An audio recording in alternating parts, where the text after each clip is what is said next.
Hello and good morning and slash afternoon, depending on where you are. Thanks for joining. I'm just going to wait a couple more minutes and then we'll get going.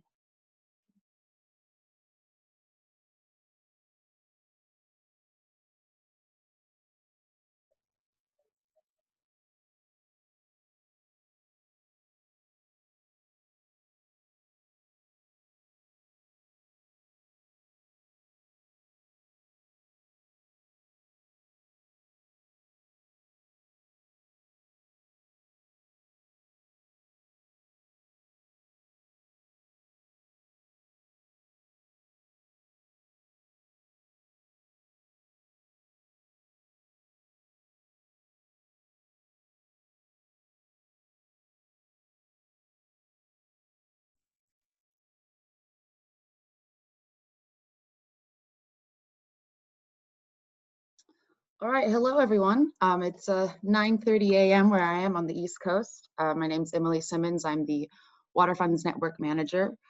Thank you all so much for joining this webinar on soils and water funds. Really excited to have an amazing set of presenters. So just really appreciate all of their time and all of your time for joining us today. I just wanted to share with you something that in advance of this webinar, something that the Water Funds Network has been doing recently. It's, given this challenging time that the world has presented all of us, to focus on the bright spots in our lives, those moments of just inspiration, of hope, the things that have been getting us through the difficult time, as well as the things around our work that we've seen and that inspire us. So I'm going to put a link in the chat here that will direct you to a page about more of this effort, so you can read a little bit more and see some of the beautiful examples that members have sent in.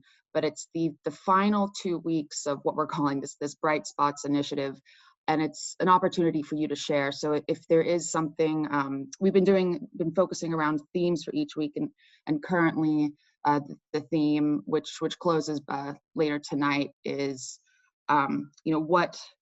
what would you like to continue even after the lockdown? So maybe this is you've taken up yoga or more walks with your dog, or looking at family photos, or whatever it is that's been giving you some happiness that you would like to share with other members, to tell them about. And then I collect all of those and I make them into a nice summary video, and I add them to the page. Again, I'll put the link in the chat here in a second. And then starting tomorrow will be our very last week of this initiative, and that's more focused around water security and water funds, just something that you've seen that's inspiring around the work that you believe can be scaled or repeated or replicated going forward. So it's focusing on the positivity and the excellent examples that we've seen, and using those to help drive our work further. So that was just my one announcement for today before we get going on this webinar, and I will put that link in the chat now. And there you go. So yeah, and all it is the directions are in the link, but it's just, you can shoot me an email with whatever those bright spots in your life are.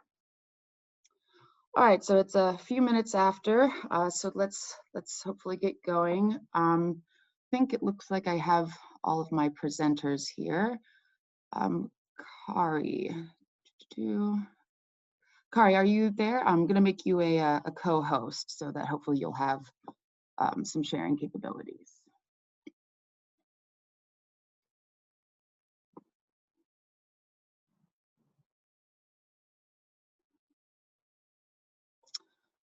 All right, maybe.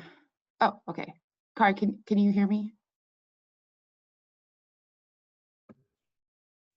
Yes.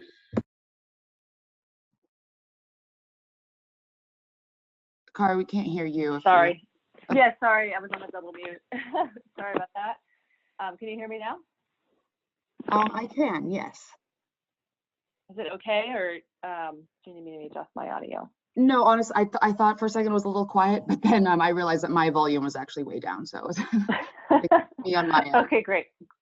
Great, Glad to hear. Okay, let me share my screen again now that you can hear me. Sorry Perfect. about that.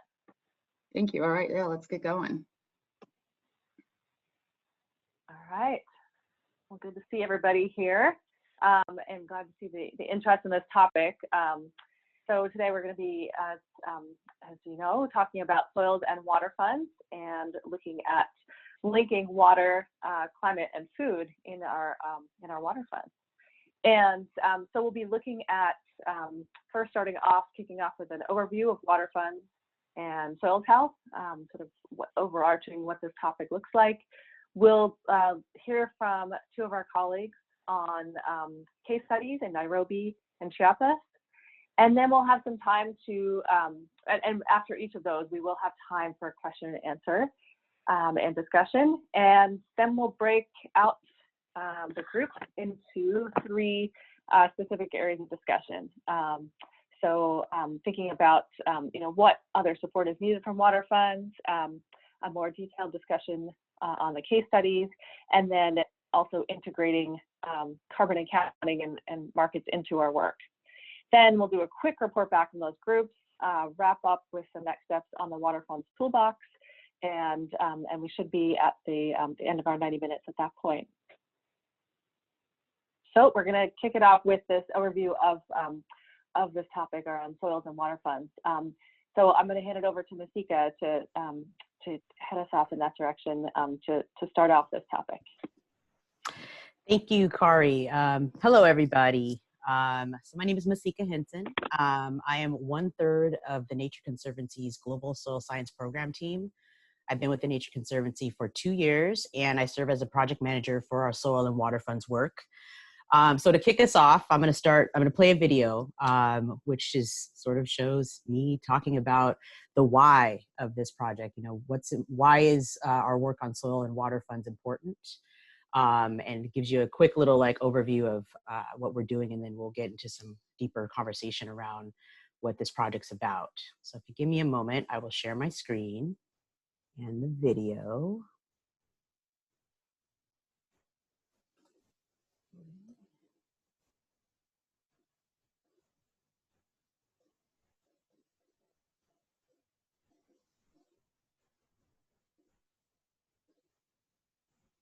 And please let me know if you can hear this.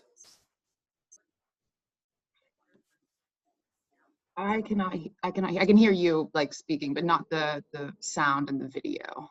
You can't hear the sound. Okay, give me one moment. Let me do that again here.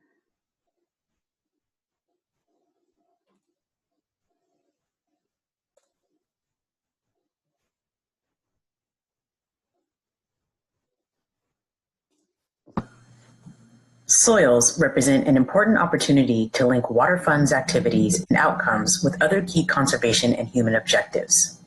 If water is the fundamental need for producing the food we eat, and agriculture alone is the largest consumer of supplies of water around the world, then soil is the precursor for good agricultural productivity.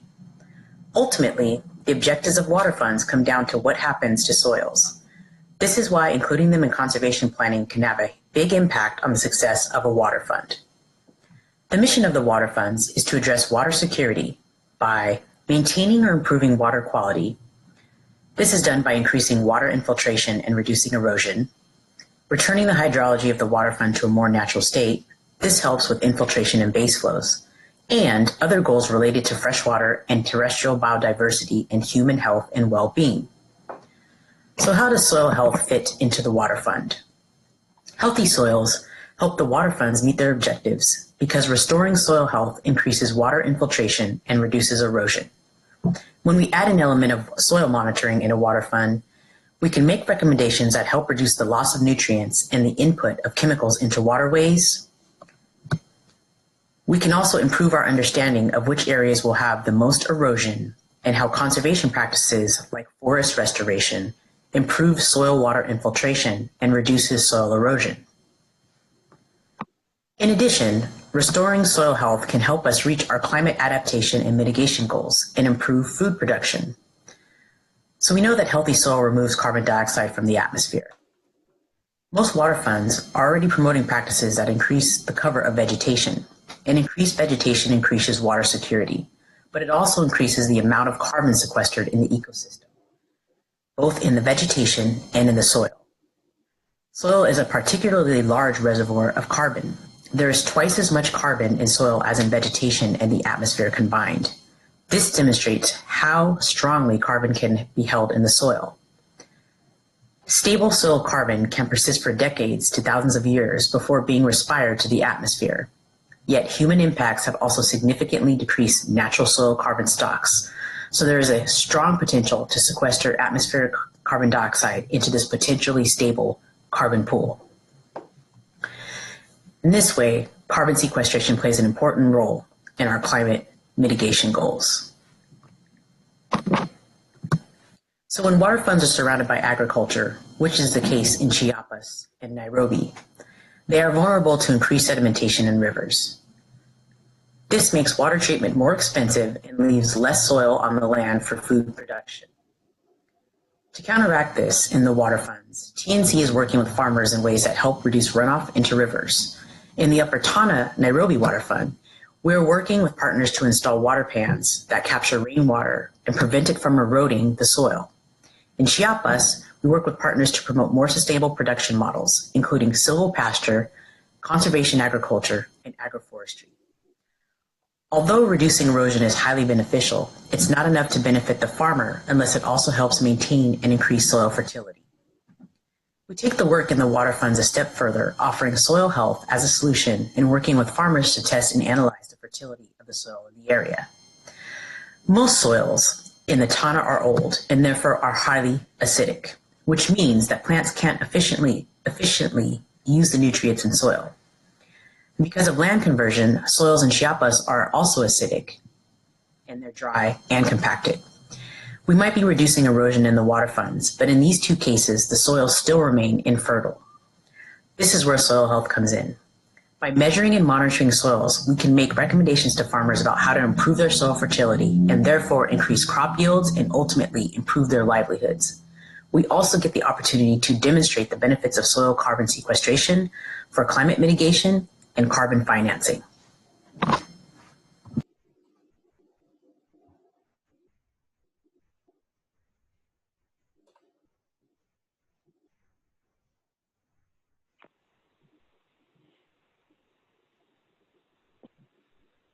Great, thank you, Masika. Go ahead. I was going to ask you, Kari, can you put the agenda back up?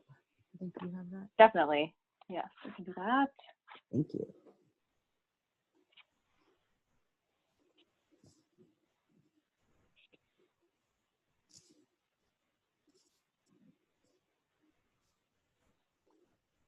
Great, thank you, Kari. So everyone, so I want to actually we're going to start getting into the meat of this conversation. We have a case study that our first case study of the day is going to be from our team in Africa, our Nairobi team. The team's been working in the Upper Tana Water Fund there. And we're going to have, one moment, let me find my colleague's bio so I can introduce her properly. So my colleague Ruth Sitini from Africa is going to actually present this case study of Nairobi to us right now. Ruth is a soil scientist for the Africa region with the Nature Conservancy. She's based in Nairobi, Kenya. Ruth leads the TNC's Africa work to develop and implement plans for agriculture, soil-climate interactions, sustainable intensification, climate-smart agriculture, multifunctional landscapes, and food systems analysis and planning. Working with farmer networks and partners, Ruth supports the deployment of soil condition diagnostic and leads a participatory process to identify sustainable agricultural soil management recommendations and putting in place appropriate monitoring or the appropriate monitoring framework. So with that, I'd like to pass this over to Ruth to give us talk to us about Nairobi and the work that you're doing there.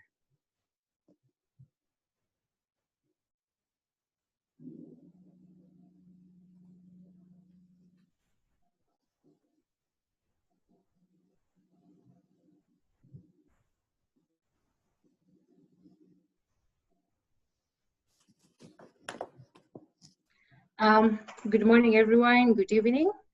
Thank you for that brief introduction, Masika.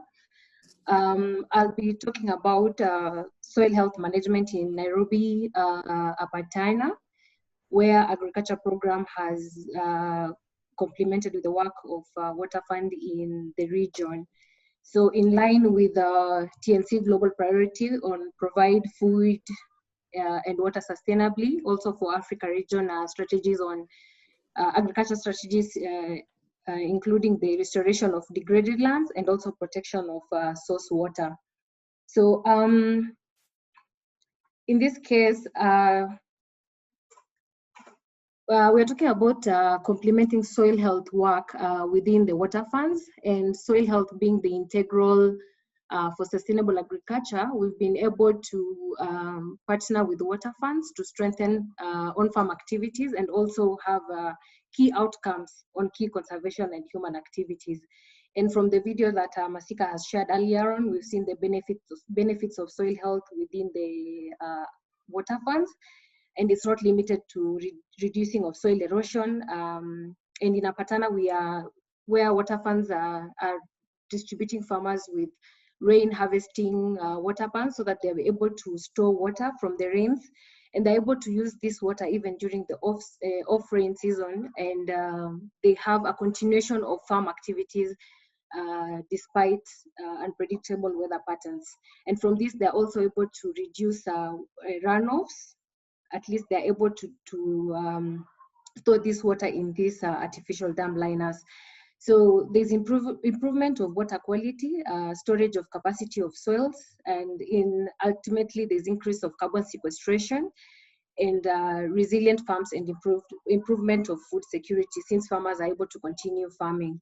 An indirect impact of the improved soil health will include productivity and even economic stability. So farmers are able to farm during long rain season and off rain season, where they market a premium for their produce. And from that, they're able to have economic returns on their farms. And these investments will also ensure that there's habitat restoration for biodiversity.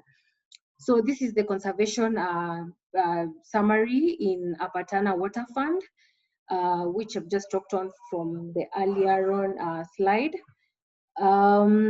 So TNC has partnered with the Syngenta Foundation for Sustainable Agriculture, whereby we've worked with over 600 farmers.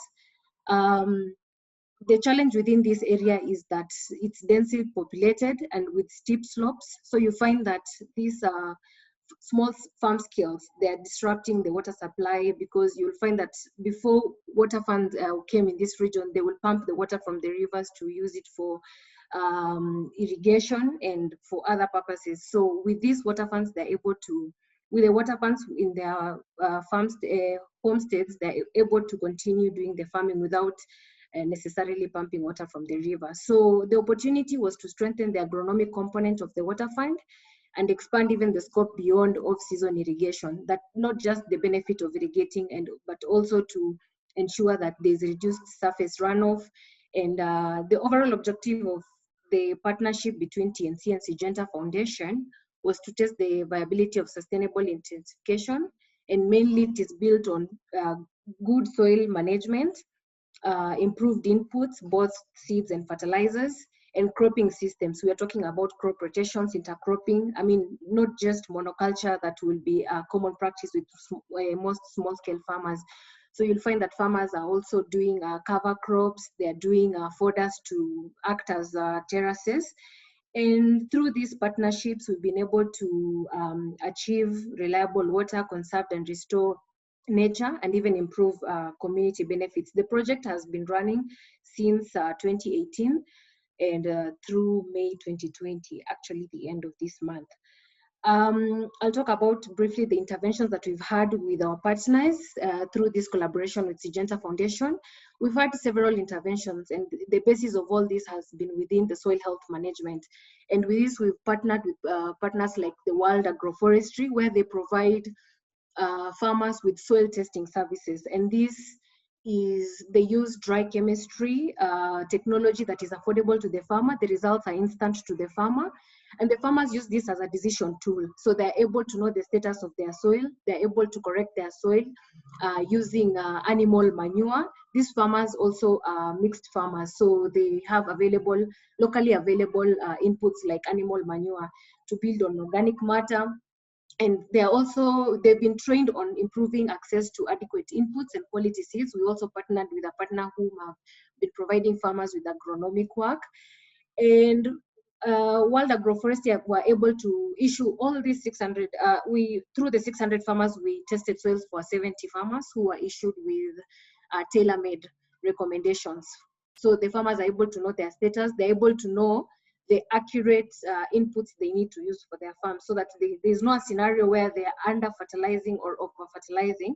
And also we are talking about using inputs that are sufficient, not just the macronutrients, but also the micronutrients, which has led to things like, malnutrition. They call it the hidden hunger, based on micronutrient deficiency. So given in this area, farmers practice a lot of horticulture. It's a leading county for exports for avocado and even, the fruit trees. So through this intervention, we've also had agroforestry, where farmers were issued with both indigenous and, trees that are fixing nitrogen into the soil, and also fruit trees and high value trees like even macadamia. And there's improvement of crop management, because farmers are able to scout their own pests and diseases management. They're able to practice on how they can improve, a holistic approach on soil crop diagnosis.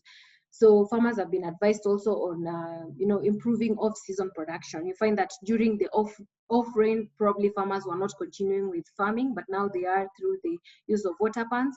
And during the off-rain, you find that the premium, there's good market for the produce they get.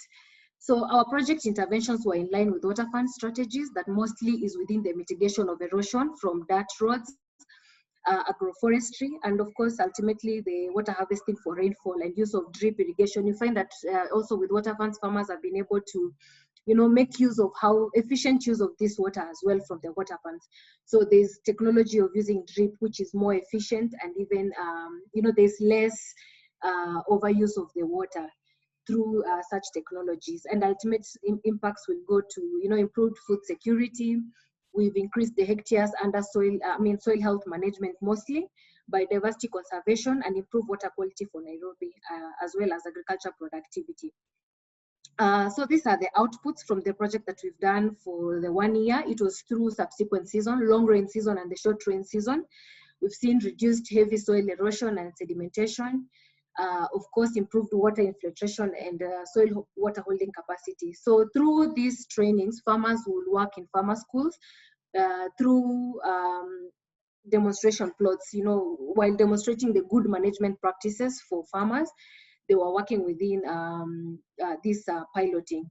And it was easy to really penetrate through this water fund work in this region, because already Nairobi Water Fund existed there, where these farmers were already issued with these water funds, and even other practices on water conservation measures. So you find that farmers were already aware of these technologies, and it was really easy to work with them through the initial TNC had already existed there through the water fund.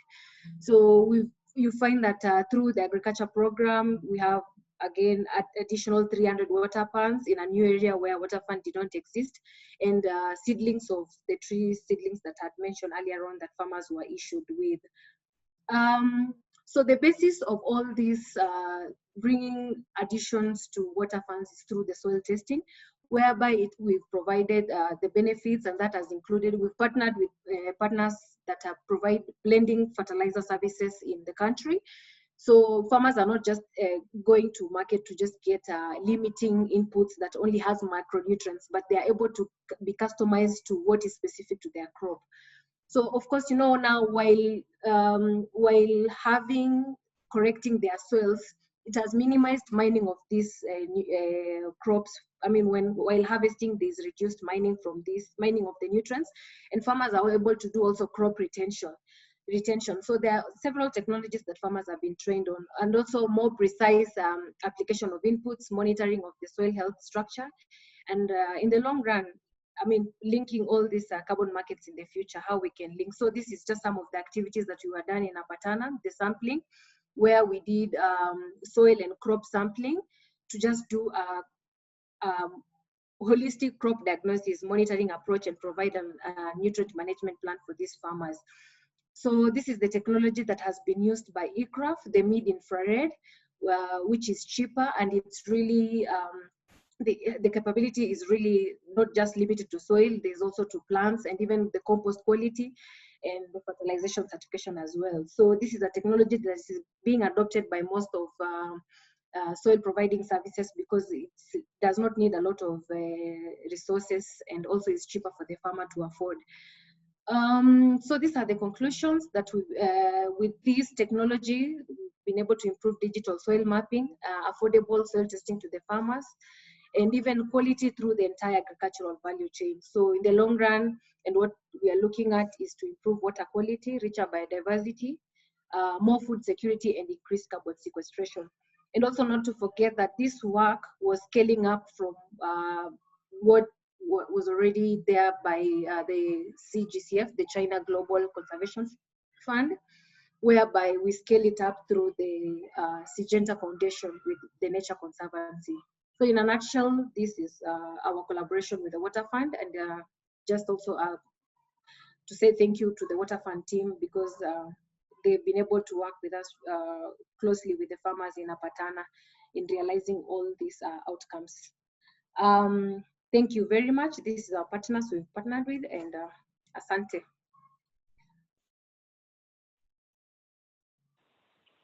Great, thank you so much, Ruth. I really appreciate that. Really exciting project. So thank you so much for sharing. And now we have some time for the rest of the folks on the webinar to ask questions of Ruth and the team. I see there's already one in the chat from Daniel. So Ruth and Masika, Daniel asks that you mentioned improved yields for farmers. Is there any data, are there any data available on that topic from this case or from the literature? So yeah, Daniel, we partnered with World Agroforestry, whereby they collected some data yields, but in this case, we were, the focus was on the pilot, the demo farmers, demonstration farmers. So it was not holistically for all the farmers. This was just to demonstrate that all the interventions we are doing to demonstrate the impact on the yields. And yes, we have that data from ICRAF. Great, thanks, Ruth. Yeah. Anyone else have questions? Feel free to put them in the chat or to unmute and ask them out loud. Okay, great. I see a lot of questions coming up here. So Ruth and Masika and others on the team. Great. So there's a question around measuring how these soil interventions affect farmers' livelihoods. So a little bit of a follow-up to Daniel's question.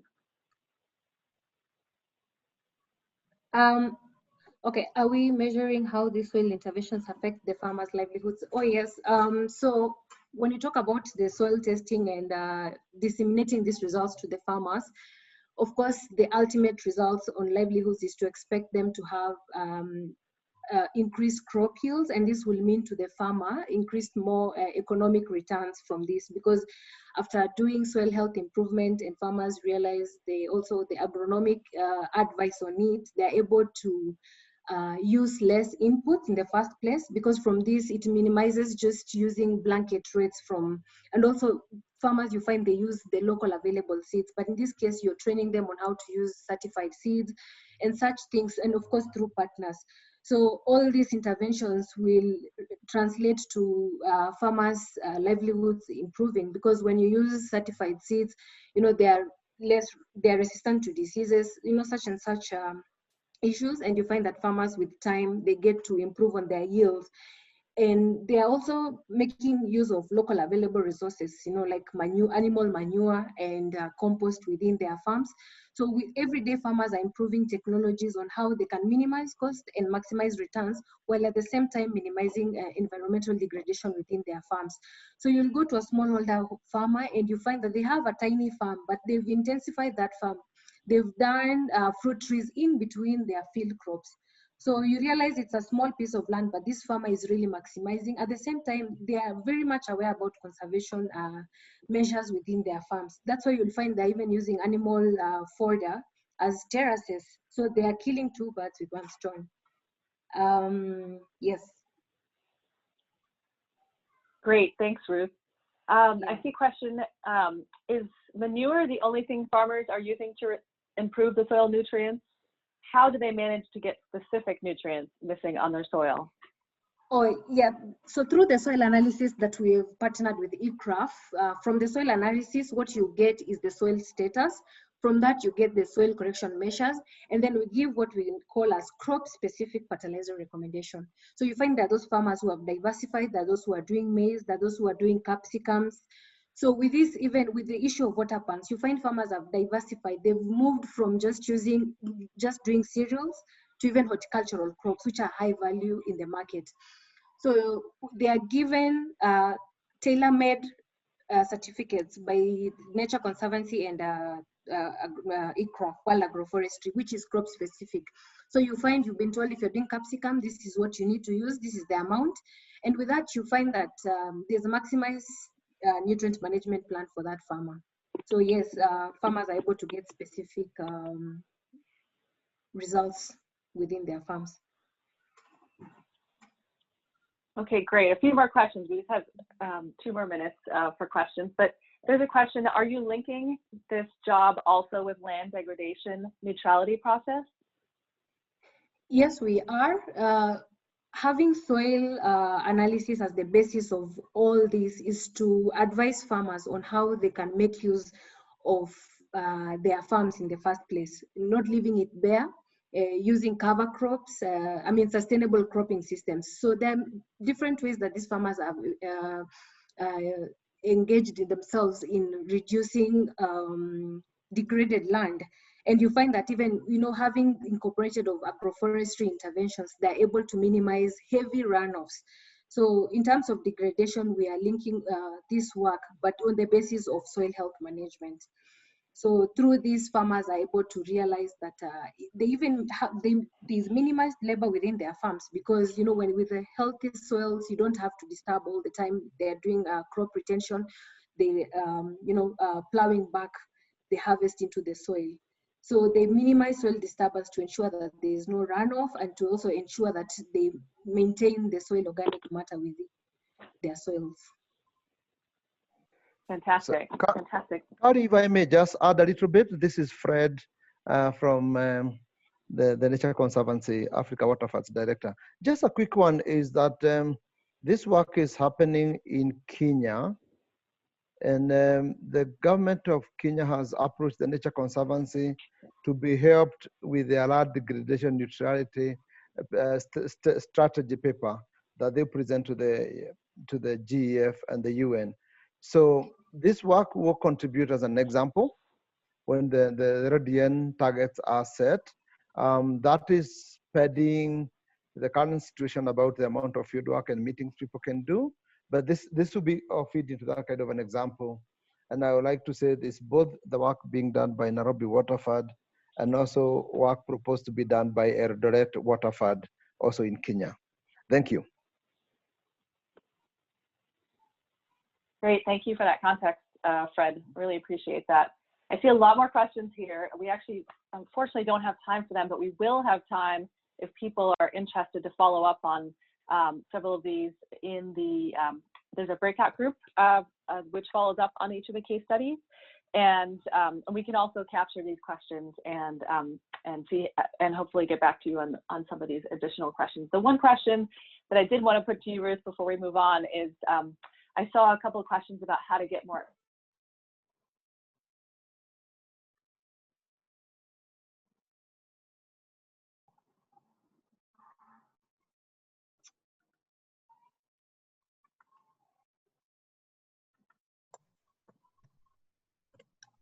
Sorry about that. My audio cut out. I lost. Yeah, I lost you. I didn't. Yes. Can you hear me now? Yes. Okay, great. I switched to computer audio. Hopefully this will work. I just saw questions about getting more information. If there's a paper available about this project or somewhere to get more information. Yeah, I will share the information. Just to also mention that we've participated in the 29th Soil Society Conference that is for East Africa, and we're able to demonstrate our work for the Nature Conservancy, and also we're in the process of making publishing one of our papers. So I'll share the details we've done before among conferences and even with our partners as well. Great, wonderful. Thank you so much. Thank you. Great, it was fantastic. So I'm going to move on to, just before we start the next case study, wanted to give a chance to provide a preview of our breakout groups. So this will happen after the next case study presentation and question and answer session. We have 3 different breakout groups. And so I wanted to give you just a sense of what's coming up, because we'd love for you to indicate which breakout group you'd like to go into. And the way that we'll do that is by changing your name in Zoom. And so I'll talk about that, about how to do that in a second. But the 3 breakout groups that we're going to have available, the first one is looking at the question, can soil science improve water and food security monitoring? And this will be led by Stephen Wood from our soils team. We also, a second group will be focused on the 2 case studies, looking at the question, how can focusing on soil help scale water funds practices? So if you're interested in looking at this question, as well as digging more into the 2 case studies, that's breakout group number 2. And breakout group number 3 will be looking at how can we develop a soil carbon project in a water fund. So Masika will be helping to lead that breakout group, along with one of our partners, Moritz Benunger, who is an expert in soil carbon. So those are the 3 groups we'll have available. We'll revisit this right before we go into our breakout groups, but to make it easier and to make sure that you make it easier for Emily as she's creating the breakout groups, and to make sure that you end up in the breakout group that you'd like to be in, please indicate by changing your name in Zoom. And the way to do that is to go to where your picture screen is, or I don't think anybody's sharing their picture. Kari, let me interrupt you, if I may. Yes. Emily has the latest version of Zoom and is hosting the call. Unfortunately, in the latest version, they removed the option in the last day or 2 to change your name. So please select which group you'd like to join, 1, 2, or 3, and keep an eye on the chat, and we'll announce for you how to indicate that preference just now. Okay? Oh, thank you so much, David, for interrupting about that. No I didn't problem. realize that had been made. No, nor did we till 2 minutes ago. Yeah. Okay, great. Okay, well, okay, so we'll help you do that, but at least you know which the 3 groups are. I'll put this slide back up before we go into the breakout groups, but yeah, if you can look at these 3 and then decide which one you think you'd like to attend, we can give you a chance to indicate that in shortly. So with that, I'll move on to our next presenter, Alejandro Hernandez Yanez, who will present on the Chiapas case study. Alejandro is the Chiapas program manager for Mexico and Northern Central America at the Nature Conservancy. Alejandro's career, over 30 years, has mostly been focused on the state of Chiapas in Mexico, as well as Central America. With extensive experience in management and planning of protected areas and watershed management, he has recently been working on soil health and integrated landscape management. He joined TNC in 2001 and began the Water Funds program in Mexico and North Central America in 2010. So I'm going to stop sharing my screen and allow Alejandro to share his screen and talk to you about Chiapas.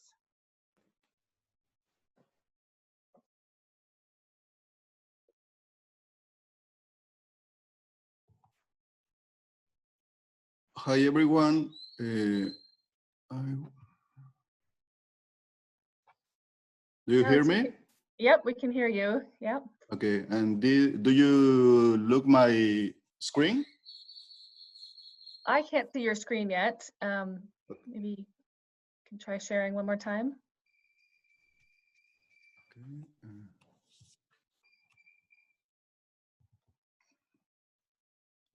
Okay. Do you see my screen? Not No, yet. not yet. Okay, sorry. Not yet. Okay. Share screen. Share the screen. Sorry. No worries.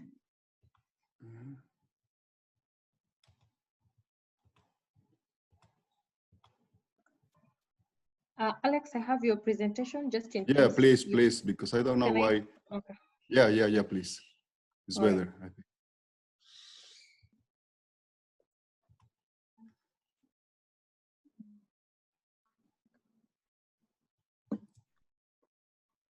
Wonderful. Thank you, Ruth. Okay, great.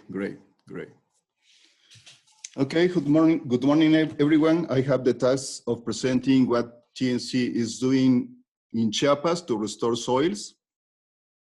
It is important to know that this project is not an isolated project, but a part of an integrated vision between TNC, local NGOs, and governmental agencies. Next, please.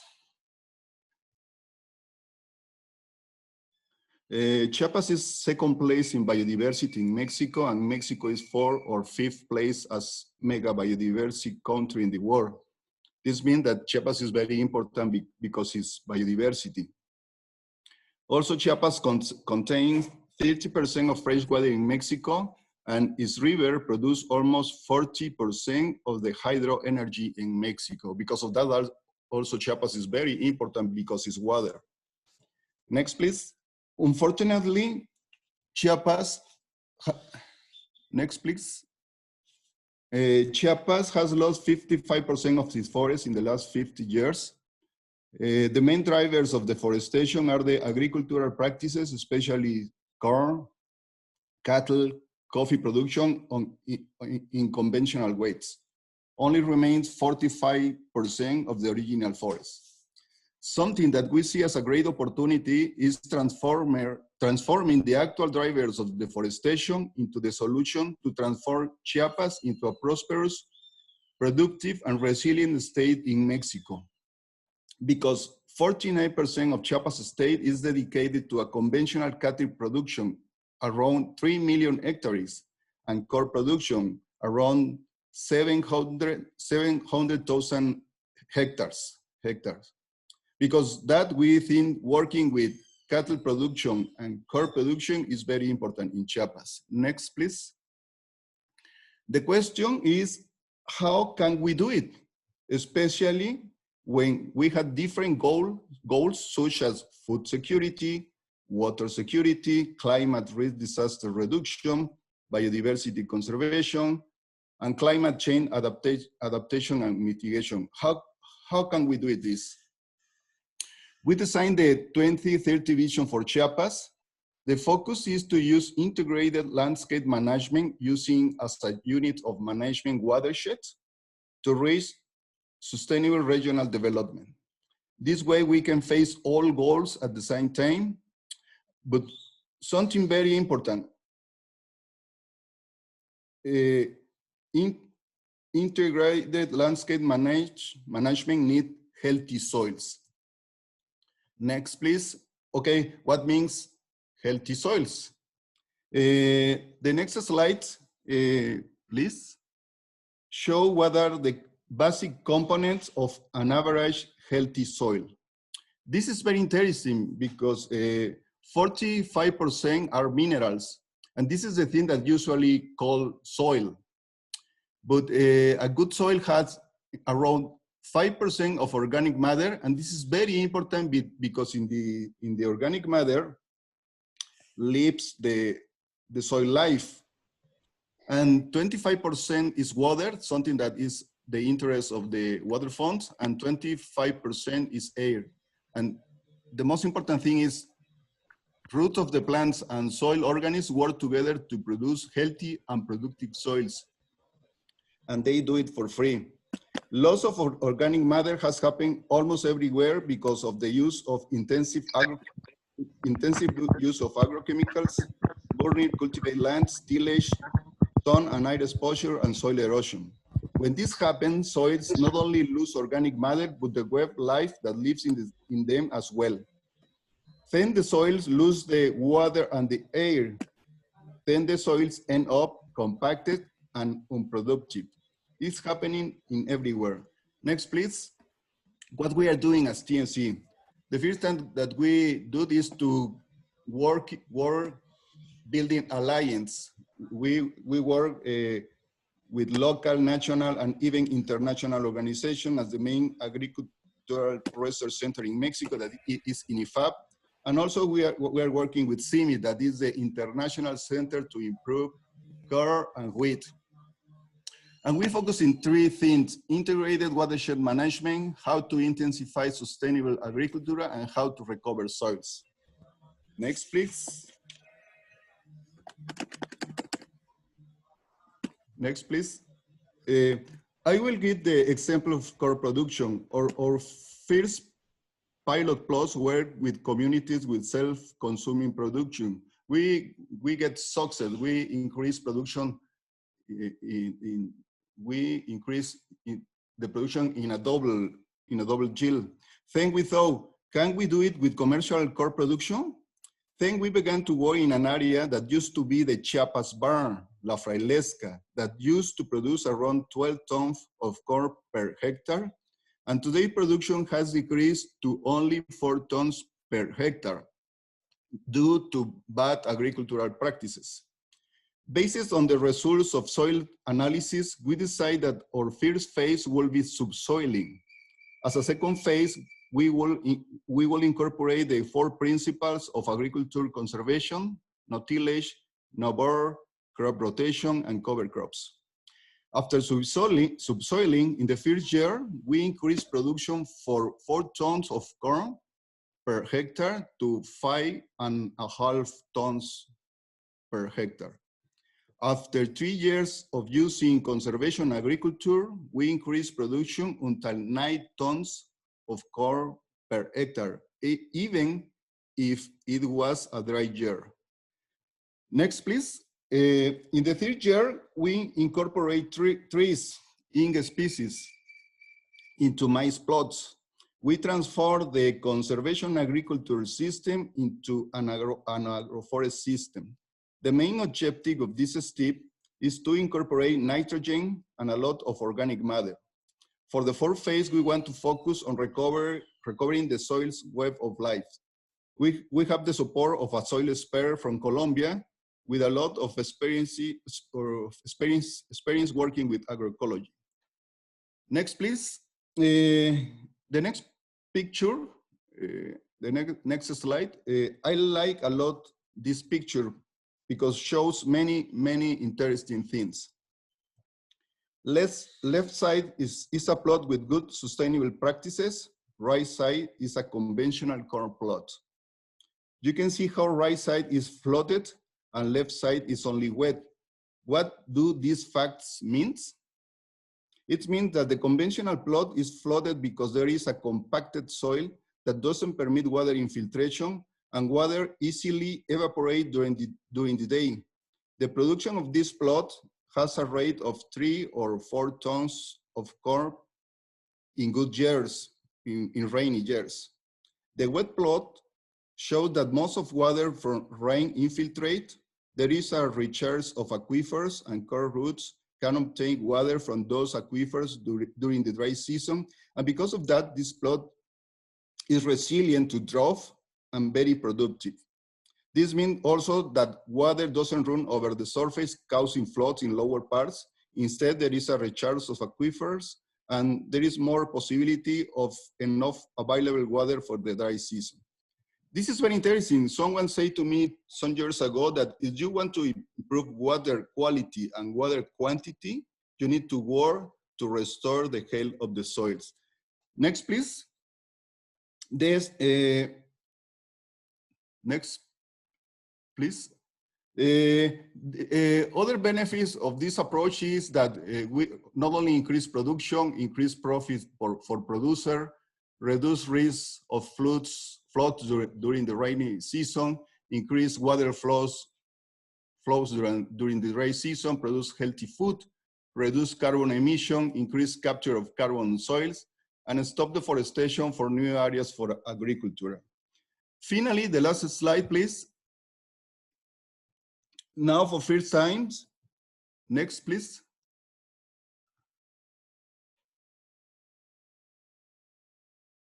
There's another. Okay, now for the first time, yes, this is. Now for the first time, the Nature Conservancy create an alliance with the Agriculture and Environment Ministries to launch a project to subsoil 100 hectares in La Frailesca. This is very good, this is great for us. But the question for us, the question is, how can we go from 100 hectares to the whole area of conventional corn production in Chiapas? Could you imagine the impact in water infiltration improving the health of Chiapas soil? This is a question that we are doing right now. In this picture, you can see the two ministers. The environment is the woman in red, and the woman in strips, red and white, is the ministers of agriculture. And the other man and the other woman are the best producer in La Frailesca in Chiapas. Okay, this is the thing that I want to share with you. Thank you. Wonderful, thank you so much. That was super interesting. Great, well, we've got a little bit of time for questions. We've got about 8 minutes. So if people have questions for Alejandro, we can post them in the chat, and I'm happy to share them with him. And great, so I see a question from Daniel, always up front on the, on the questions. How do you guarantee farmers don't expand their footprint as part of this work? Okay, we're working together very close with the farmers. Something that we show is we had many plots in Chiapas with successful in corn production. And the thing that we are trying to do is how they can produce more in less area. And we are doing. And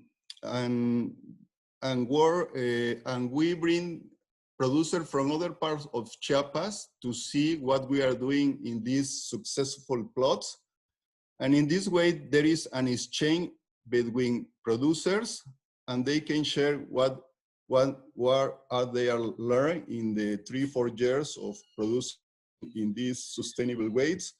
I think they are, I don't know, they are conscious, or they take into the practices. They also understand that the forest and the watersheds is very important because they can get water, for example, from the upper parts of the watershed. Because of that, I say that integrated landscape is very important. We try to share all this with the producers, trying to convince to them that we need forests, we need trees.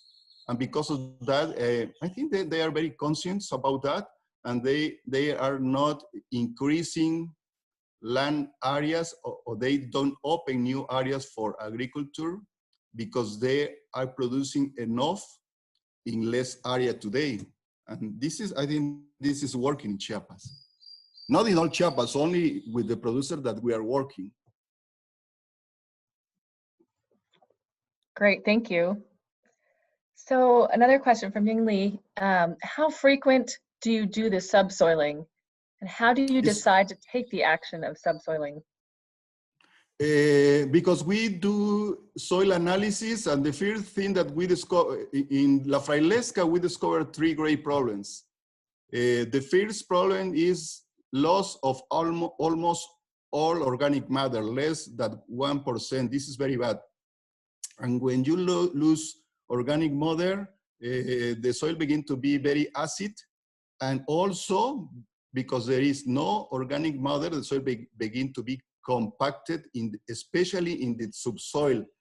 The soil analysis showed that there is a compacted soils, and then we decide to do subsoiling. Subsoiling is only one time, And after as a second phase, we applied conservation agriculture. Conservation agriculture means no tillage, no move the land, cover the soil every time, no use of board to prepare land for the next production cycles.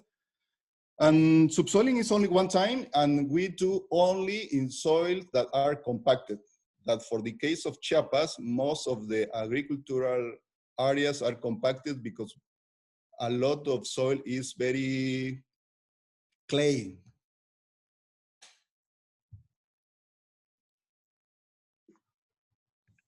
Great, thank you for that response. I see a question from Hilda. She's interested to know, in the soil analysis, did you include carbon? Yes, include carbon. Yes, but not exactly as a general. The soil analysis include what are the components of the soil in elements, nitrogen. I don't have to say potassium, calcium, all these things, no? And also includes carbon and organic matter. Okay, great. Any other questions from the group, either in the chat or out loud? I see a question from Claudio. He asks, what can you say about landowner acceptance of adopting intercalating tree cultures? This was very interesting because we learned our experience to establish agroforest system into the core areas was because I learned this from college in Guatemala. I was leading a project in Guatemala, and we visit some places in Guatemala, and we looked some areas that was very degraded. The soil was very degraded, and then there's some areas with ingas tree into the corn to recover the soils. And then we decided to bring some producer from Chiapas to Guatemala to look these parcels. And because of that, the producer in Chiapas decided, yes, I would like to do that. I would like to plant trees into my corn production areas, because I want to increase production, because we show what are the advantage of plant trees into some special kind of trees into the corn production areas. Obviously, the other producer that don't visit the experience in Guatemala was, I'm not sure about that, but today, after 4 years, many producers are very interested around the plots areas, are very interesting about how can we do it. And there is some kind of demand from other producers around because they want to copy the system. Now we are producing around, TNC Chiapas is producing around 500,000 trees every year as a forage trees, and also for the agroforest systems. And I think there is adoption when the producers see the experience and know that the experience is working, especially when they have the opportunity to talk with other producers that they are doing right now, and they have good results. Great, thanks for sharing that experience. I just want to note, I think we have time for one more question, but before we take that, just wanted to note in the chat that David has provided a link for everyone to select their breakout groups. So if you could take a moment to click on that link and choose your group. I will put those back up on the screen in a minute, but yeah, it's very easy, and it'll make sure that you end up in the right group. Otherwise, we'll be putting the rest of the group that hasn't selected a breakout group into, we'll decide for you. So definitely go in there, click on the link, and choose your breakout group. So just one more question. Anybody else have a question for Alejandro about the work in Chiapas? Otherwise, I might ask Alejandro, what was what was the most surprising thing that you learned from this project? Was there anything that you didn't expect when you started on this work? For me, my main learning is that we can increase production using less area, and this will permit us to recover forest areas. I am convinced about that, but the thing that we need to do is to convince, take decisions, markets, producers. I am convinced that we can do another kind of production that is very productive, is good for people, and is good for nature. Great, great. Thank you for that answer. I really appreciate it. And thank you so much for sharing this case study. It's super interesting. I see that Felix has raised his hand. Go ahead, Felix. Yeah, thank you, Kari. I have a question to Jadro. It's very well, thank you first of all for the good presentation, and just want to find out what are the incentives are you sort of giving the farmers, because it's not very easy for them to change the way they do their things until maybe they see some incentives, you know, short term and that sort of thing. Our experience here in Africa is that farmers have really, they have to change their business as usual way of doing things. There must be something exciting, and that sort of they can see value in that. And so, what are some of the incentives probably are you sort of fronting for these farmers to see? I mean, like they can, who they can let's say, buy in and be able to change their practices. Yeah. The main incentive for local producers to adopt these new sustainable practices are that Chiapas is facing many climate challenges. The dry season is longer now, and because of that, and also the bad practices, producers that usually produce 8, 9, 10 tons of corn per hectare now is producing 3 or 4 tons of corn per hectare. Then we look for innovative producers. We had many years working with these producers through INIFAP. And then we look for these innovative producers that want to prove new things. And with these few producers, we begin to prove and to show other ways of production. At the beginning, most of the producers say to these innovative producers that they are crazy. But after 2 or 3 years, when they begin the changes and the results, especially, for example, they produce more corn in less area, and also very important, they spend less money because they use less agrochemicals. In this way, they produce more, they spend less money, and because of that, they get more profits. This is the main incentive for them. They are producing more, they are, I don't know how to say, they are getting more money every year, and the system is more resilient, face the drought very well. And this is the thing that we are using. Also, sometimes we support with some quantity of money to take the subsoiling, for example. Now, we create a program with these ministers of agriculture, and they giving credits in a very low interest for producers that want to do subsoiling, for example. No, we are trying to help in different ways. But the main incentive for change for producer is that they want to maintain his livelihoods. I don't know if I was clear. Thank you, Alejandro. Thank you.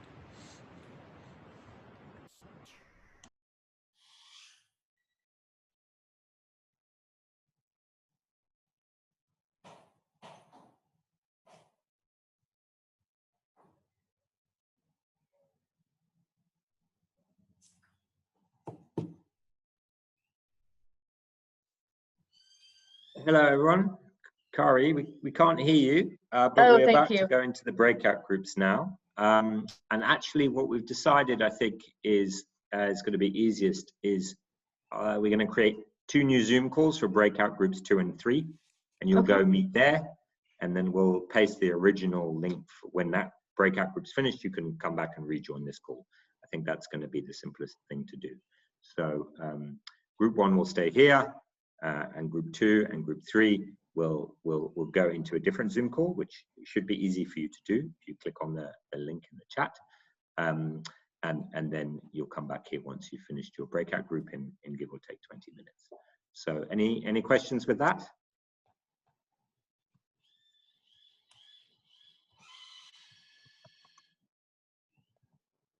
Seems not.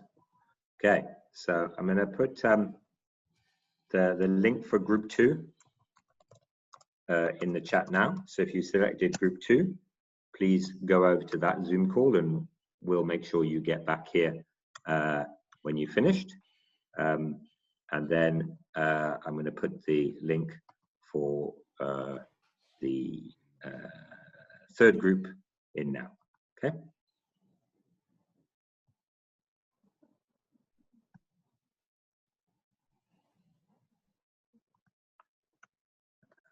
It's coming now.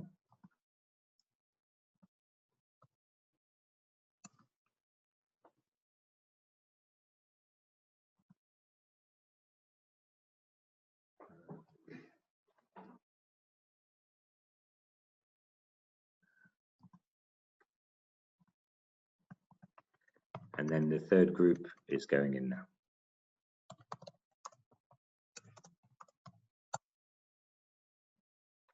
Okay, anyone got any questions? Anyone got any questions about this? Seems not.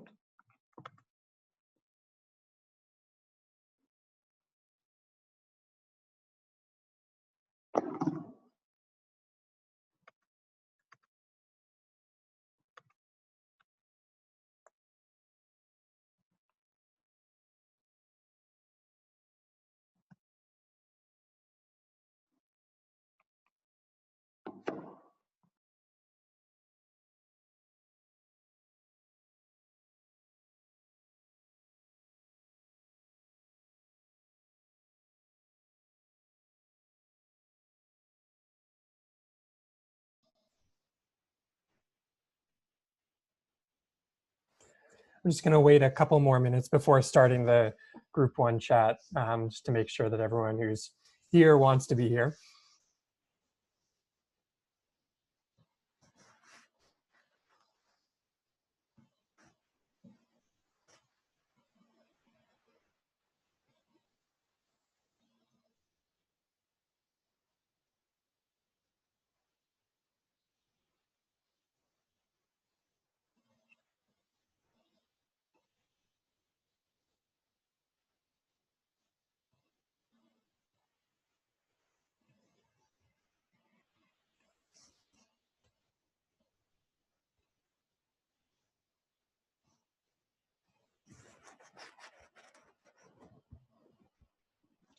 And Steve, Emily here, did you want me to continue recording, or would you like me to switch that off?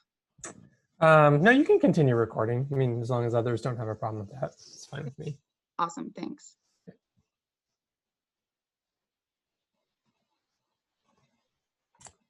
Great. So hi, everyone. I'm Steve Wood. I'm part of the global soil science team, as mentioned before. And I've mainly been the kind of technical lead on this project, I'd say. So I developed a lot of the soil sampling protocols and worked with Alejandro and Felix and Ruth to go out and collect these soil samples, figure out how to get them analyzed, how to interpret the data, how to extend that information, say, back to farmers. And so I just wanted to create this space as a way to talk through some of the more kind of technical details related to soil sampling, monitoring, and how it can be useful for water security monitoring or for food security monitoring.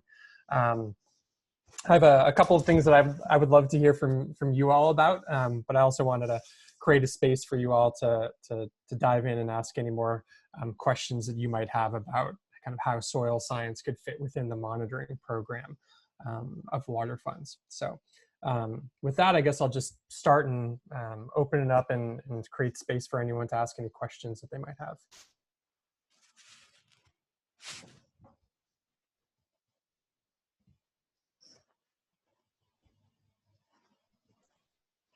Hello, Stephen.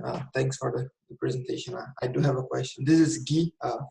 I work in TNC, Arkansas with agriculture, but my question is more about, it's not necessarily related to agriculture here, but in a smaller scale, especially with small scale farmers in developing countries, is there any model that we could use, for example, with soil sampling that would give a quick answer on, for example, okay, this is a land that you can get some quick, there's some quick fix, and I mean quick on like the short and medium term, so the farmer can still stay working on there, or no, this place is too damaged, you need to move, like this, let's say this plot of land will need a longer term work on. And I'm asking that thinking about farmers whose whole livelihood coming from a plot of land, so they don't make more damage to the environment trying to work on that land that it's not going to be viable, and also they can secure for their families, knowing that if that place is viable on the short term or not.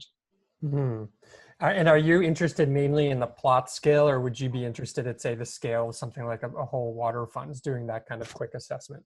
I think it would be more on the plot scale, that we could inform decisions to, let's say, communities or even family units. Mm-hmm. Yeah.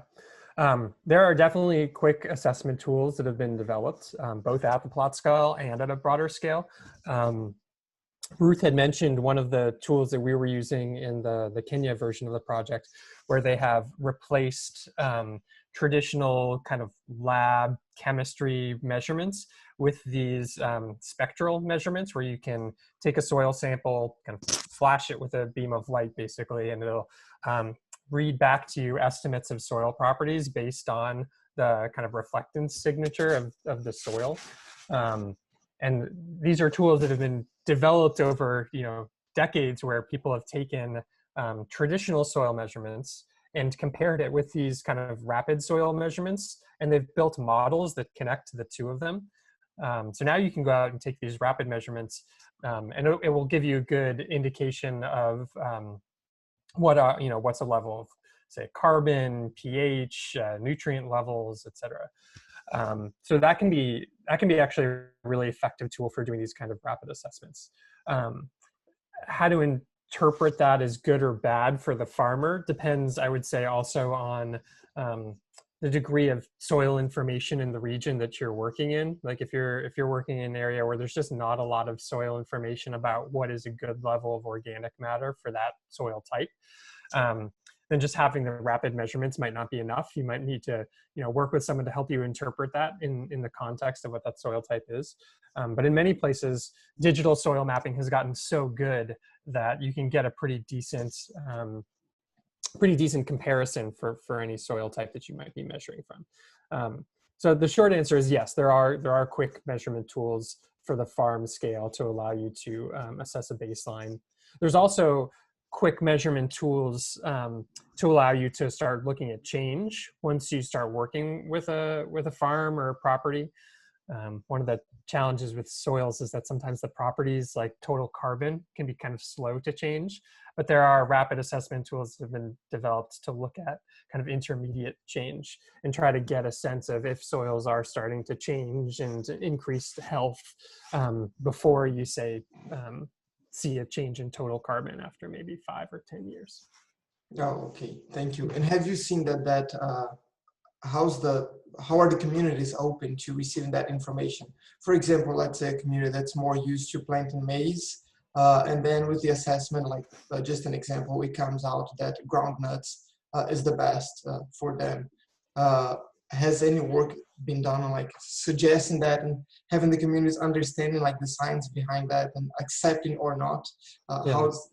I'm curious about that, especially being an organization coming from the outside in a lot of communities. TNC is still seen as a US organization. coming to smaller communities? How is that going?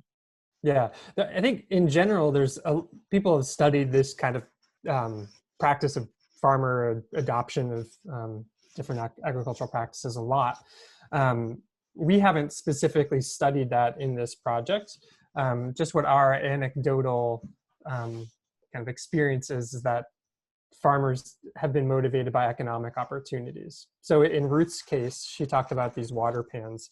And really that was like an important way for us to be able to integrate the soil monitoring, because water pans enable farmers to switch from relatively like low value maize crops into higher value export oriented, horticultural production. So having that economic factor there was huge, because it kind of created the context of what farmers wanted to do. They wanted to make more money. And then these water pans are kind of a tool in order to do that. So the soil information comes in by making the water pans more effective for a kind of crop switch that the farmers already wanted to make. Oh, okay. Thank you.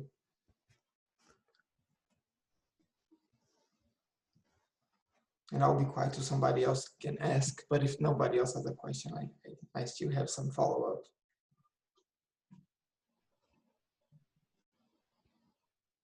Okay, so nobody said anything. Have TNC worked with governments to inform any like strategies for planting, and like soil science related about like crops for and talking about food security, that people might like a lot of sub-Saharan countries, African sub-Saharan countries, the government will in some cases decide what's the best crop to be planted to secure for food security reasons and national security. Has TNC worked with any government like about that? I'm just curious, like on that scale, like what that would look like, and probably could be a huge impact, especially now with droughts like becoming more frequent and the weather being more unpredictable. If that could be like used to, and how, and it could be a really basic thing that TNC is already doing, but I'm not familiar with TNC's work in elsewhere as I am here in the US. Mm-hmm. Yeah, in sub-Saharan Africa, I don't believe that Felix's team is doing that kind of level of like high level kind of policy engagement around crop planning. I would say in Chiapas, Alejandro is doing that kind of like work with government, but at a regional level, right? So he had mentioned that in his last picture, he had the photograph of the Minister of the Environment and the Minister of Agriculture. And that's been like a really big success for them, actually, is to finally get these two ministers to work together, but to kind of come on board with the work that they've been doing. And they've been working with government there for a long time, like INIFAP, who he also mentioned is a strong partner of theirs. That's a national agronomic research and extension body that's very active in Chiapas. So they've been co-developing their approach with INIFAP and now with the government, local government. But again, it's very local level. So I'm not aware of national level agricultural policy making around things like crop choice or something like that. Oh, okay.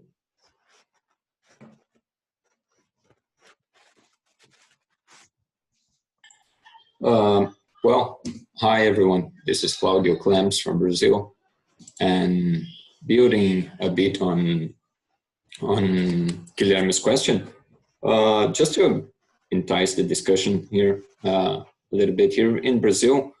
Largely our water funds work, it's mainly driven by a federal program, a federal government program, which has the name of Water Producer Project.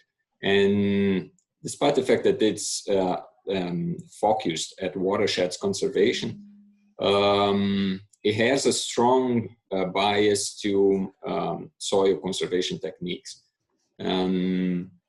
Basically focuses on terracing and repairing areas, restoration. And it's just, I'm mentioning this, it is one of the local opportunities that made us make important advancements in spreading water funds in Brazil. So it's basically focused on a federal government program. Can I ask you, like, what kind of monitoring is happening in that context? You know, are these efforts going out and tracking differences in erosion, or looking at, say, Alejandro was talking about water infiltration? Like, to what extent is science linked in with that effort? Yeah, at the end is the Nature Conservancy, that it is our teams that push for the monitoring. So it's not exactly part of a central part of program government, but as these projects are essentially built around a strong institutional arrangement, local institutional arrangement. So many times it's TNC that pushes for bringing in the monitoring component. So in a few sites in Brazil, we are very advanced in this monitoring. I would say three water funds in Brazil that are have made good advancements in monitoring, but not all of them. What do you think is the biggest barrier to bringing in that monitoring? Funding. Yeah. Maybe not so simple. I can share one experience that in this multiple institutional arrangement, we were very, I mean, all the institutions were very successful in building a potentially long-term monitoring scheme. But even for sometimes government research institutions, they are also dependent on approving projects, and these sometimes is very cyclical. So when they have money, they're within us. They're with us. When they don't, so that's why I simplify it as funding, but a long-term funding project for long-term monitoring would be very desirable.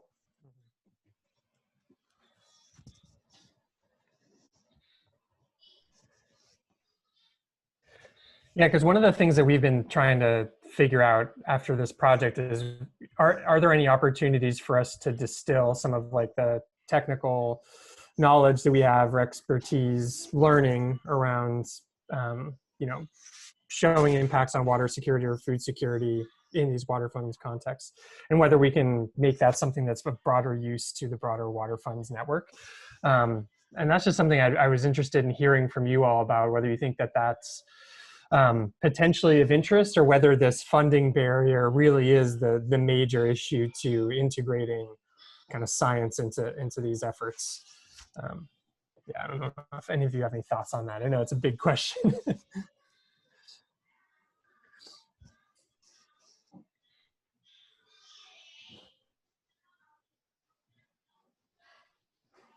Well, from my side, I can say that I always have this wish that we, as a global organization, like in the case of that Ruth mentioned, we're working with Syngenta, and here in Brazil in agricultural work, we also work with these big ag companies. But also looking at people here at the group from many different places around the world, sometimes we are devoted to designing and structuring our projects locally or nationally. But I would very much wish to see like a worldwide fundraising campaign, like very devoted to science and to project implementation. You know, like South America, African countries, India, that's also present here. I see that these places have so many socioeconomic resemblances that this could make a good project from my point of view, but never had the time nor the opportunity to discuss this in depth.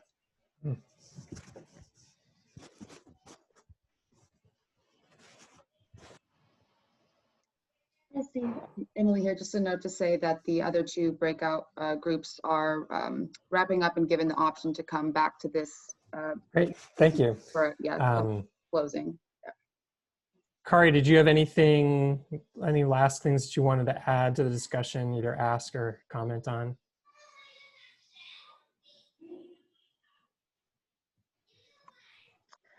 No, I don't think so. Yeah, I think as people are coming back, we'll welcome them back. And we've just got one more piece of the webinar that David will lead us through. So I think we'll just jump to that instead of doing group report backs, just because we're limited on time.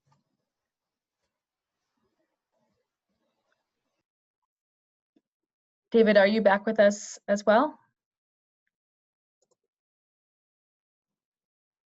It might take a moment because I know he was also hosting the other two groups. So I'm hoping that he's able to join maybe from his phone. Hello, I'm here. Hi, David. Closing that laptop. I'm turning off this phone. Wonderful. Hello, everyone. How are you? That was fun. Apologies for the slight mishaps. You used to be able to move people around easily using breakout groups and the renaming, but Zoom have updated their security settings and removed that option from Emily when we tested it last week, and I did it this morning on another call. Anyway, I'm here to talk to you a little bit about the toolbox. You may or may not be familiar with the Waterfund toolbox, but my colleague Stephen, who at least on this mosaic is right to the left of me, hi Steve, has given a lot of thought about how to take, and he leads on some of the material around the soil health, a lot of thought on how to incorporate that material in the toolbox. I think the main thing I wanted to stress with 5 minutes left is a couple of things. One is that there's a lot of places in the toolbox that this lands, and I'm sure that's come through in a lot of the conversations so far. So what we've done is given quite a lot of thought as to ways to make it easy for the people that look at the toolbox to find out why soil health is important quickly, and that might come from somewhere else. Then they arrive at the toolbox, and then we navigate them into various places, but trying to embed it into a lot of the information there, because it's not a separate topic. It's something that runs through a lot of what we've been discussing. So I'd like to thank Steve for the work there, and we'll keep you updated as we add resources to the toolbox. We also want to go beyond text. One of the reasons Masika recorded her intervention, and thank you for that, Masika, was I think there's a richness there in video, in case studies. We've recorded the case studies today, and we're trying to incorporate that.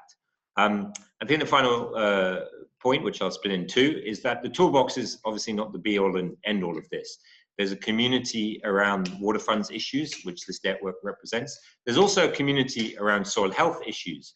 And we're trying to reach out to both communities, if you like, and see where that overlap fits, and speak a little bit on their terms, so it becomes very easy to see, the why of this, and that's why we put Masika up front, and then lead them through to things like case studies, but go beyond that, lead them to the individuals like Ruth, like Alejandro, who can answer their questions. So we won't be stopping with the toolbox, although we will host materials there. And if you have suggestions, send them through to myself or Emily. You should have our contact details. And then following up on that, what we want to do is continue this work of discussion and dialogue between different professionals working on this, and take things like your questions and see if we can respond. So that's where we're at, I think, on the toolbox. Stand by, and if you get Emily's Water Funds newsletter, there'll be some updates there, but much more specific about how the materials will be incorporated. So Steve, is there anything quick you want to add? You can just nod or shake your head, I can see you. No, that's good, thank you. Good, okay, thanks. So with that, I hand back to Kari and Emily for the 2 minutes that remain to wrap this up. And thank you for your patience with that Zoom breakout group, much appreciated. Well, thank you so much, David, for playing several roles at once and helping us do the breakout groups and sharing about the toolbox. So I think there's an invitation here if you all have suggestions about what you'd like to see in terms of information around soil health with regards to water funds.